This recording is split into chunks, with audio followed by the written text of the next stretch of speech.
Well, hello again. It's Masha Efrosynina from MSC Studio, YouTube Studio, and I'm very happy to welcome here the Prime Minister of Estonia, Ms. Kaja Kallas. Hello. It's a pleasure to tell you personally, Ms. Kallas, thank you from all the Ukrainians for the great support you personally, your country, in your face and your personality, for everything you have been done for Ukraine during this year, the terrible year for our country. And thank you for coming. I'd love to start with your last interview in this studio on the last Munich conference. I watched it twice because it was very interesting for me. How did you feel yourself in that moment when you predicted that war? And do you remember the words that you said that you really believed that time in the effectiveness of the negotiations with Putin, Kremlin, and so on? Did you change your mind during this year? No, I haven't changed my mind. I think I have changed others' minds because that was the way they operate, and this was so true. I mean, then I quoted the foreign minister of Soviet Union, but actually later, after the war, or actually when the annexation of those regions, they had the Security Council meeting, Kremlin, and then Putin asked everybody, so, what will be the reactions of the West? And Medvedev said there something like this, that, okay, there will be sanctions, they're going to be hard, but sooner or later, the West will grow tired of their own initiative and they will lift the sanctions and we will get what we want. So actually, that is the same. Nothing has changed. Do you still believe that negotiations with them, with Russia, with Putin is possible and it will bring to something like stop the war?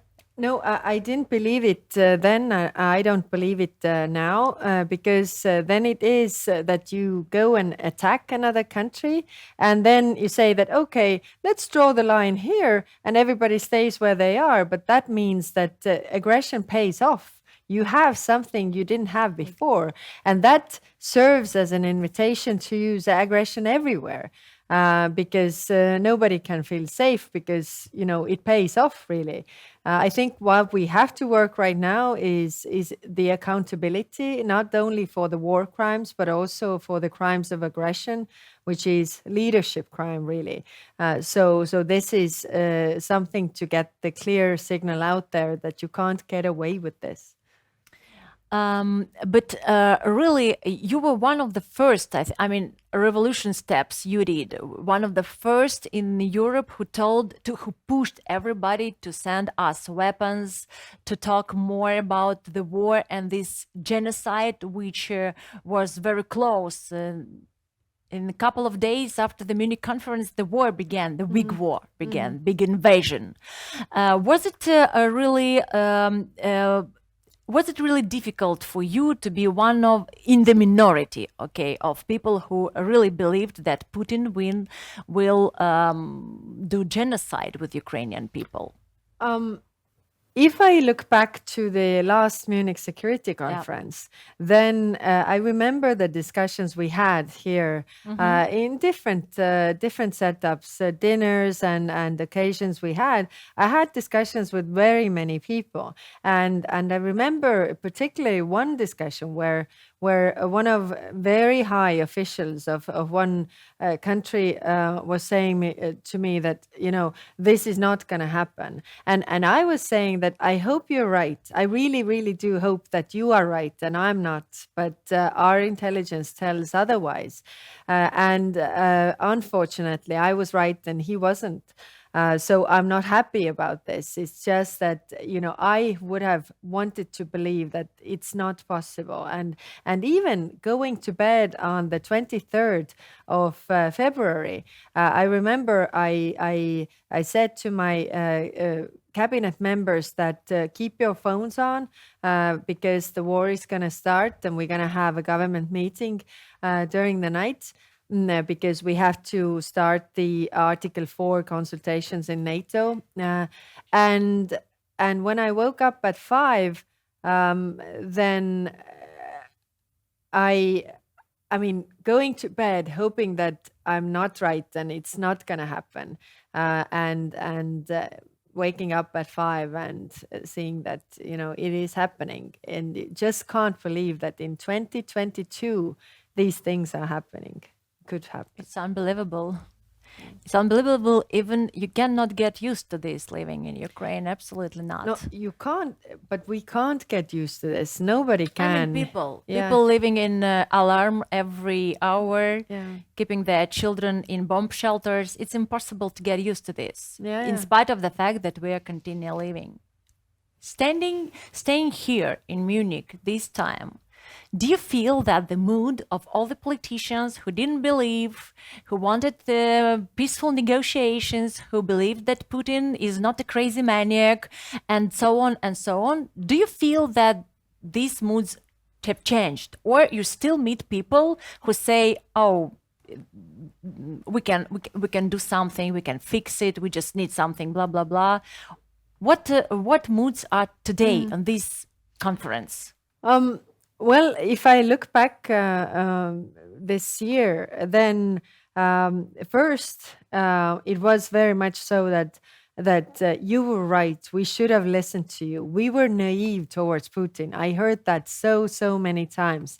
But then, time goes. And then again comes, ideas that what should we offer to Putin and all these things. And I have the feeling that it's like, okay, you were right then, but listen to us now. And then my question is, why do you think that you are right now when you weren't before? So maybe you should listen to us right now as well. I mean, there are issues like accountability. There can't be that you can get away with the crimes of aggression.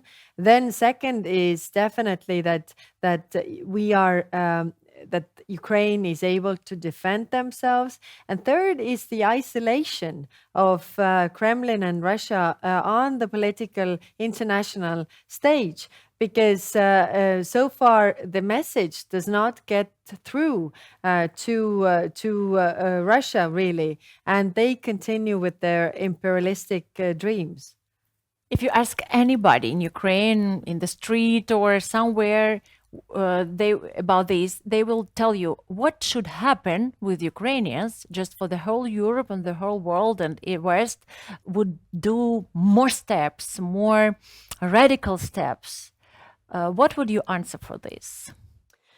No, I can see the frustration, but because the price goes up with every delay, with every hesitation, and sometimes I've said as well that just imagine that we would have given all the military aid that we are giving right now already in January, like Estonia did before the war started. I mean, the outcome, I think, would have been different because then the signal to Russia would have been that we are behind Ukraine. You can't win this war. Don't take this up. I don't know if it would have made any difference, but I think it would have saved some lives, definitely. But on the other hand, it has been a huge effort for the European countries to be united and to be there for Ukraine, helping refugees, helping with the military aid, helping with the humanitarian aid. And I'm glad that it is so, because I have the comparison with the 2014 when I was a member of European Parliament, and I saw how the unity just fell apart over some months. Like, let's draw the line here, let's forget about this, and let's continue with our lives. It's different now. So I would say to the Ukrainian people that we are there for you, and we try to do it faster. But we are democracies and it takes time. I've proposed last week in the European Summit that we should do, a joint procurement so that European countries will provide funds and the European Peace Facility will procure ammunition, for example, and it will be sent directly to Ukraine so that we could fast fasten the process, really make it faster. Do you think this year this process really will be faster than in the beginning of 2022? It has been. I mean, if you look at the process, then it has been faster, and I think the realization is there, and countries have acted accordingly as well. You're part of government of the country which is led by women. Yeah, I wanted to talk to you about women empowerment. Sometimes me myself, I'm doing a lot with the women activities and women rights and domestic violence and everything connected with the struggle of women in Ukraine. And it's interesting for me to know your ideas about, of course, we love to say that if women were leading the world, there would no be wars in the world. I agree with this. Women would never start wars. What do you think? Well, in history, there have been times like Catherine the Great, but there is a good book written by Steven Pinker, Better Angels of Our Nature, where he actually also shows that when there are more women in leadership, then there is less violence. And not only because of the war, but because of the society is somehow less, the society is more balanced. But what do you think, which is the most strong force of women today? What can we, what impact can we do? What is our I mean, everybody has to use their strengths, and men have their strengths and women have their strengths. What is the strength of women is to find compromise and try to, you know, bring everybody together and cooperate. I see this so much in politics that women are very much oriented on getting things done, whereas men are sometimes oriented to who gets the point for doing things. So who is the one? But I wouldn't say that women are better politicians than men or men better politicians than women. But we just have different life experiences. So in order to have balanced societies, you have to have both experiences also in the decision making. What is your strongest fear for today? The strongest fear for today is that we are not doing enough to make this war stop, and the war would, you know, expand even further. We, you mean politicians? Yes, we. I mean Europe, or actually the world and politicians. Yes. What are your three main messages to Ukrainian people? Because we have this interview also on my YouTube channel. It has a pretty big audience, and you can. I would love you to say some main messages that are right now in your mind when you think about Ukraine. First, I want to say that we are with Ukraine. We stand with Ukraine. We try to help as much as we can with everything we can. I mean, Estonia is a small country, but we do our best and try to convince others to do the same, because I really feel that it's a question of international rules-based order that is at stake. The second is that just try to hang in there. It is very difficult times, and I can't even imagine how difficult the times are. But going through those difficult times, I think you also find the unity among your nation that helps you, you know, do the reforms for getting to European Union, getting to NATO. And there is a light in the end of the tunnel. Is it very far? I hope not. I hope not. What gives you this hope to and all this? What helps you to continue believing in that? What helps you to continue to fight together with us or for us? The feeling of justice, really. I mean, neutrality, can't be the answer here, because neutrality means indifference to brutality, to the violence that we are seeing now, and you only understand the price of neutrality when you are yourself in danger or need help and nobody comes to assist you. And therefore, I think this is also for everybody, that we have to fight this brutality and violence together. Otherwise, the all international rules-based order is really, really in danger, and security of the world. For sure. I would put really a lot of hopes for this conference, because this is the first conference when you can talk about Russia without presence of Russia. This is one of the signals to them that they are isolated, and I hope this process will bring. Yeah, I think the accountability issue is also, I mean, if we look, is very important, because if we look at the history, then the history keeps on repeating itself, because there never has been accountability for the crimes that Russians have committed before. Whereas there was tribunal of Nuremberg, there was a tribunal of Tokyo after the Second World War for the Nazi crimes, and the Nazi crimes were widely condemned in the whole world.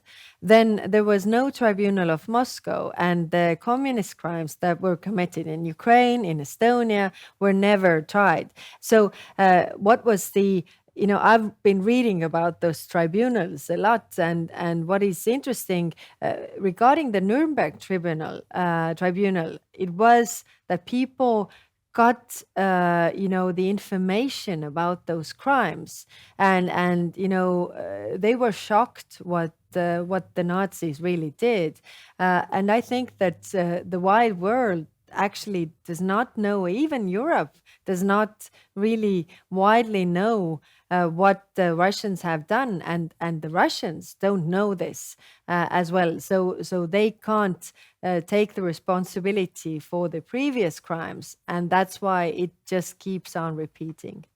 It's crazy, not? And we live in the times of internet, social media, news, and everything. We cannot but show the whole world and the Russian people. But Russia is not a free country, and history matters. The way history is taught in Russia does not reflect that dark side of history, what is also part of the Russian imperialistic thought. And that's why it is more like glorified, and when it's glorified and dictators are glorified, then there is no obstacle in becoming a dictator or submitting to a dictator if it is so much glorified, and glorified also getting additional territories and doing what they do right now in Ukraine. We really hope, I really hope to live till that time when I see the tribunal under Putin and Kremlin and everybody who is killing my people. Thank you so much, Kaja. Thank you for finding time. I know your schedule, and it's really a big honor to talk to you. Thank you so much. See you.